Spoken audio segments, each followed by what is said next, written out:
जय हिंद दोस्तों, आप देख रहे हैं हेमेंद्र एकेडमी। और आज के जो टॉपिक में देखेंगे आपके आगामी एग्जाम जो सीटेट का एग्जाम होने वाला है उसमें एसएसटी का पार्ट आता है, सामाजिक अध्ययन का। जियोग्राफी यानी कि भूगोल का लेसन 1 है, जिसमें टॉपिक दिया हुआ है भूगोल सामाजिक अध्ययन तथा विज्ञान के रूप में।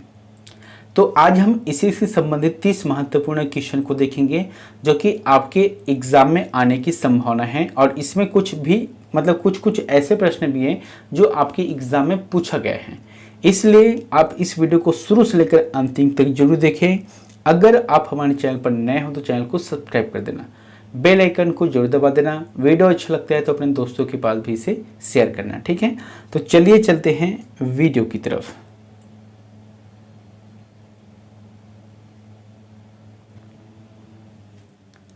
यहां पर हम पहला प्रश्न देखते हैं, किस विषय के संबंध में कहा जाता है कि इसका विकास सामाजिक अध्ययन के रूप में शुरू हुआ परंतु वर्तमान में वैज्ञानिक का समावेश हो चुका है।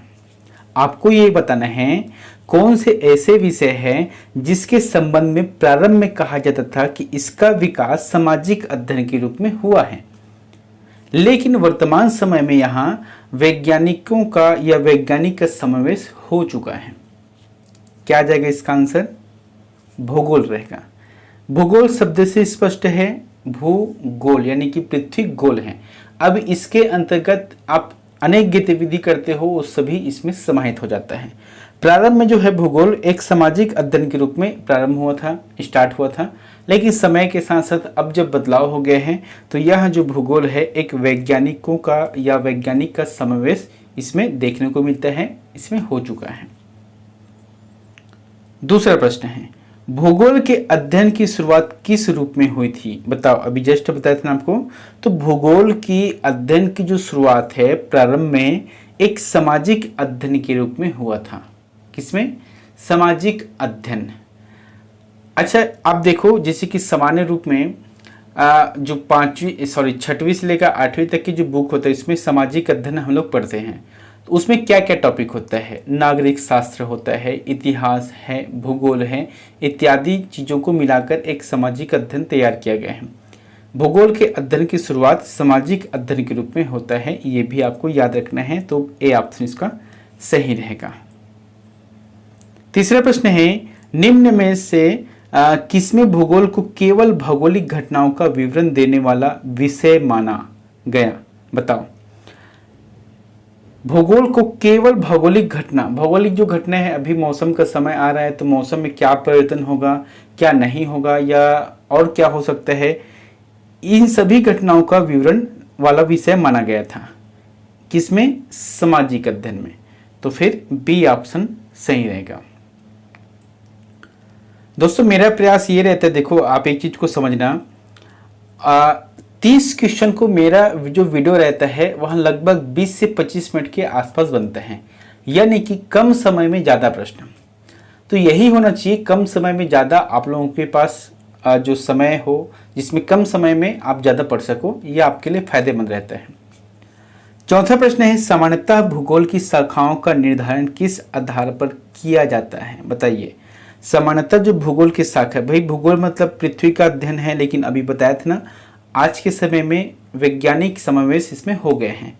तो भूगोल की शाखाओं का निर्धारण किस आधार पर किया जाता है आपको ये बताना है।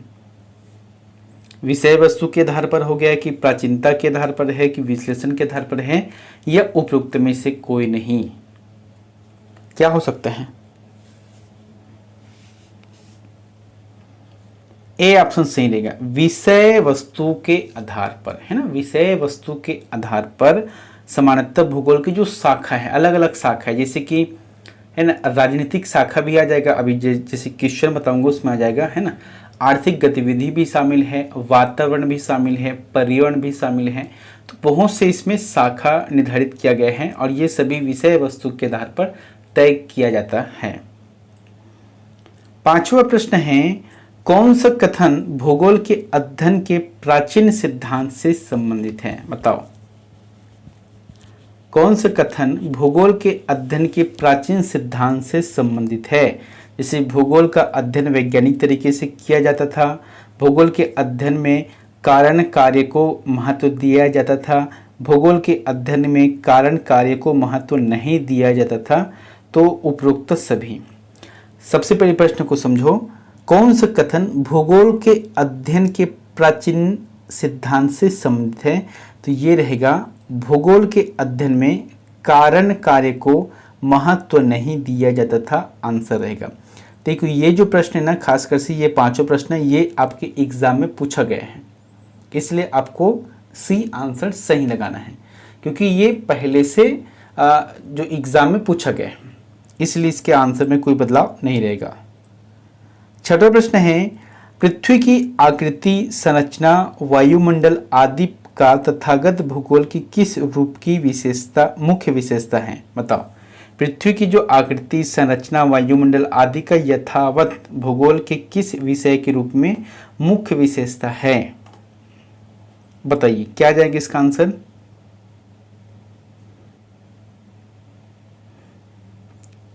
सामाजिक अध्ययन, सामाजिक अध्ययन के रूप में इनका मुख्य विशेषता है। सातवां प्रश्न है, भूगोल के अध्ययन की वैज्ञानिक पद्धति की विशेषता निम्न में से कौन सी है? भूगोल के अध्ययन की वैज्ञानिक पद्धति की विशेषता निम्न में से कौन सी है? बताइए। अभी बताया था आपको, वैज्ञानिक पद्धति का समावेश किया गया, जिससे कि आज के डेट में देखो, भूगोल का अध्ययन पहले सामान्य रूप से होता था, आज इतना 3D मॉडल आ गए हैं, भूगोल के वैज्ञानिक समावेशन हो गए कि पृथ्वी के अंदर क्या क्या मौजूद है, कैसे कैसे है, कितना सियाल से मनीफे है, या कितना पानी है, कितना थल है, ये सभी क्या है, विज्ञान के आधार पर है ना। सब चीज़ें का स्वरूप जो है समय के हिसाब से बदलता जा रहा है। पहले सामान्य रूप से होता था, अब जो है एक एक कण का आप AI के माध्यम से या कंप्यूटर के माध्यम से देख सकते हो। इसमें इतना एडवांस हो गए हैं कि आप भूगोल के अध्ययन के साथ साथ पूरे बारीक ढंग से उसका विश्लेषण भी कर सकते हो, इसलिए सी ऑप्शन सही रहेगा। वर्तमान समय में भूगोल को निम्न में से किसके अंतर्गत रखा गया? बताओ, वर्तमान समय में भूगोल को निम्न में से किसके अंतर्गत रखा गया? किसके अंतर्गत रखा गया बताओ?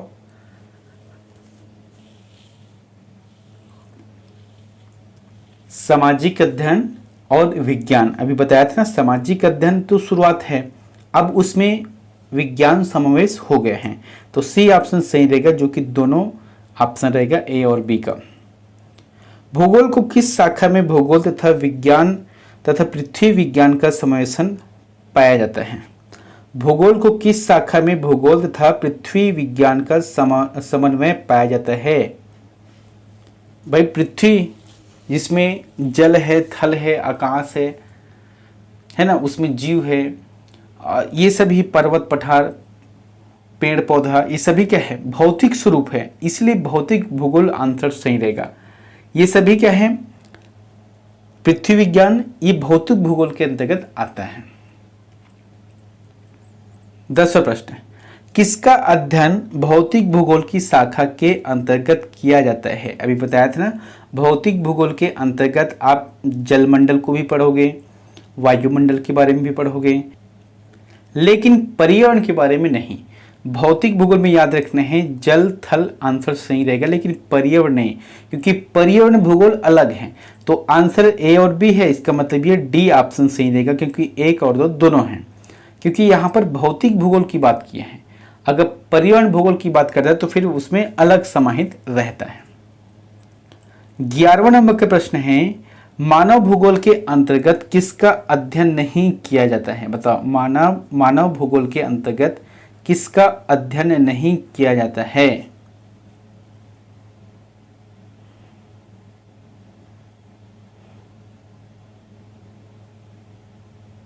अभी बताया था आपको। देखो, मानव भूगोल के अंतर्गत मानव निर्मित पर्यावरण, यानी कि आज के जो पर्यावरण है जो मानव के द्वारा निर्मित हो रहा है, उसके बारे में भी है। राजनीतिक संस्कृति, इसके बारे में भी पढ़ते हैं। राजनीतिक संस्कृति मतलब जैसे कि कोई भी भूमि है या देश है, उसका एरिया को पढ़ते हैं। ये राजनीतिक जो भूमि है, जैसे कि ये बॉर्डर पाकिस्तान भारत का है, बांग्लादेश भारत का, ये सभी क्या है, राजनीतिक संस्कृति है। मानव प्रजाति के बारे में भी उसमें पढ़ते हैं, लेकिन आर्थिक संगठन के बारे में नहीं। डी ऑप्शन सही रहेगा। लेकिन इसके स्थान पर क्या होना चाहिए था, आर्थिक गतिविधि है, ये ठीक रहता, संगठन नहीं रहेगा। क्योंकि आर्थिक गतिविधि में आप देखना, जैसे कृषि कार्य है, उद्योग है, व्यापार है, परिवहन है, पर्यटन को रखा जाता है, जो कि क्या है, आर्थिक दृष्टिकोण से भूगोल यानी कि मानव भूगोल को आगे बढ़ाने का काम करता है। कहीं न कहीं ये जुड़ा हुआ है। फिलहाल के रूप में अगर संगठन की बात किया तो ये नहीं रहेगा, गलत रहेगा। किस महाद्वीप में एटलस पर्वत स्थित है? बताओ, ये जो है एक पर्वत का नाम है एटलस पर्वत, तो कौन से महाद्वीप में है? भाई महाद्वीप तो 7 हैं, तो आपको देखना है कौन सा महाद्वीप में एटलस पर्वत है। क्या रहेगा इसका आंसर? अफ्रीका महाद्वीप। अफ्रीका महाद्वीप में एटलस पर्वत है। याद रखना, उत्तर पश्चिमी अफ्रीका में स्थित विशाल यह पर्वतमाला है और यह लगभग 2500 किलोमीटर लंबी यहाँ एक श्रृंखला है, जो कि बहुत ही बड़ी है। 13 नंबर के प्रश्न है, भूगोल की किस शाखा में मानव तथा पर्यावरण के बीच अंतर संबंध का अध्ययन किया जाता है? मानव तथा पर्यावरण के बीच में अंतर संबंध का अध्ययन, यानी कि मानव और पर्यावरण ये दोनों के बीच के संबंध को अध्ययन किया जाता है। तो आंसर क्या रहेगा? देख, इसमें ना प्रयुक्त भूगोल होगा, ना मानव भूगोल होगा, ना आर्थिक भूगोल होगा, तो डी ऑप्शन सही रहेगा। क्योंकि यहां पर होना चाहिए था पर्यावरणीय भूगोल, जो कि मैंने यहाँ टिप करके लिखा है। क्योंकि पर्यावरण भूगोल में प्राकृतिक तथा मानव निर्मित दोनों रूपों का अध्ययन होते हैं। अच्छा, एक ही बताओ, मानव निर्मित मतलब क्या होता है? जैसे कि पेड़ पौधे आबाद हैं, लेकिन उसको क्या कर रहा है, कोई खनन के माध्यम से कर रहा है, या सड़क बनाने के नाम से उसको काट रहा है, उसके स्वरूप सरकार जो है उसके स्थान पर कोई और जगह वृक्षारोपण कर रहा है। तो ये क्या है? मानव निर्मित पर्यावरण का निर्माण है, जो कि कहीं ना कहीं देखा जाए तो फिर यहाँ एक पर्यावरण के साथ खिलवाड़ हो रहा है। अभी जैसे कि 5 जून को विश्व पर्यावरण दिवस मनाया गया, लेकिन पहले की तरह अब पर्यावरण है नहीं। जैसे कि पहले बहुत सारा पेड़ पौधा होता था, ये स्वयं से जगह हुआ था, लेकिन अब जो है मानव निर्मित हो गया है। क्योंकि ये पेड़ पौधे को एक खनन के रूप में है या सड़क निर्माण के रूप में उसको समाप्त कर रहे हैं। तो कहीं ना कहीं एक जो मानव निर्मित पर्यावरण होता है, इनका अध्ययन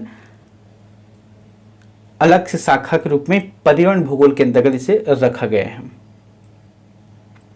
अगला है, प्रयुक्त भूगोल की शाखा है।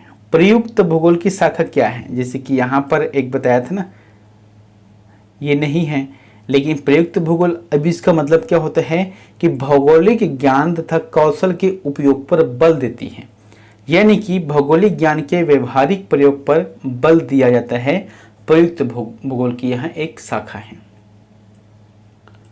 अगला है, उच्च प्राथमिक स्तर पर भूगोल और अर्थशास्त्र एक साथ निम्न में से सहायक हो सकते हैं।